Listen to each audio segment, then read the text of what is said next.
दिल्ली में प्रदूषण को लेकर प्रदर्शन किया जा रहा था। इस दौरान एक पोस्टर चर्चा का विषय बन गया। ये पोस्टर था जिसमें हिडमा का जिक्र किया गया था, मांडवी हिडमा का जिक्र किया गया था।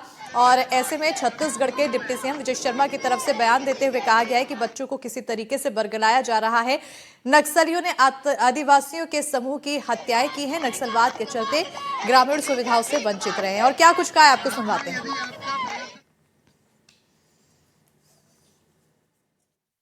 अच्छा, एक और चर्चा है क्योंकि अब माओवाद के खिलाफ जो लड़ाई चल रही है, हिडमा मारा गया, मार्च 2026 तक माओवाद को ख़त्म करने के संकल्प लिया गया है।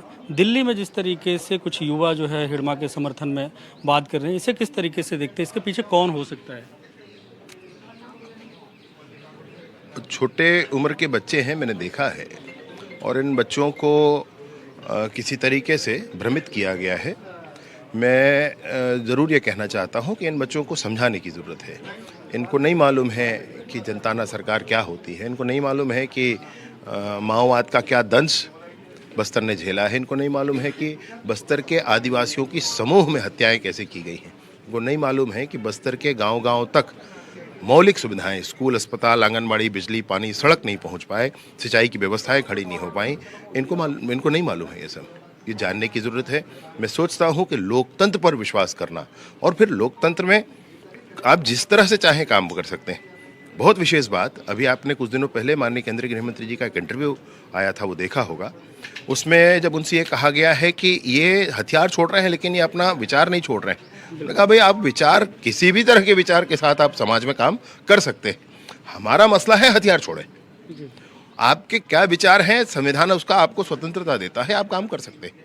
तो बातें बहुत स्पष्ट है, इनको समझना चाहिए। अच्छा, बरगलाने की जो बात है, तो एक छोटा सा आखिरी सवाल, तो क्या इनको बताने की आवश्यकता है कि आइए बस्तर देखिए कि क्या था, जो आपको जो बताया जा रहा है वैसा कुछ नहीं है, और जो माओ था उनकी कहानी इनको बताने की जरूरत है? उन बच्चों से मेरा यही कहना है कि लोकतंत्र की जो स्थिति हमारे देश में है, लोकतंत्र जैसा जिसमें स्वतंत्रता सबसे बड़ी बात होती है, उनको ये ध्यान आना चाहिए कि रूस में क्रांति कर करके सरकार बना ली गई बंदूक के दम पर। उस सरकार बाद में वो अधिनायकवादी सरकार हो गई। माओ ने सरकार बनानी जो आज तक चल रही है, वो अधिनायकवादी सरकार हो गई। वहाँ पर लोगों को स्वतंत्रता नहीं, वहाँ पर उसकी उन्नति, उसकी प्रगति आप देखेंगे, उसके अपने कारण हैं, लेकिन स्वतंत्रता लोगों के पास नहीं है। हमारे देश में वैचारिक स्वतंत्रता है, विचारों के प्रदर्शन करने की स्वतंत्रता है। हमारे देश में स्वतंत्रता, इसको मूल मंत्र मान करके काम किया गया है। लोकतंत्र जनता के लिए होती है सरकार, दूसरी सरकारें होती हैं वो सरकारों के लिए होती हैं। तो जनता के लिए जो सरकार है, उस सरकार का सम्मान होना चाहिए, उसको ये समझें, मेरा इतना ही आग्रह है। फिर हमारे साथ उप मुख्यमंत्री विजय शर्मा, जिनका ये कहना है कि जिस तरीके से हिडमा को लेकर दिल्ली में युवाओं ने जो समर्थन में नारे लगाए और जनताना सरकार की तारीफ की, तो उनका ये कहना उन्हें बरगलाया जा रहा है। और ज़मीनी हकीकत बस्तर में कुछ और है।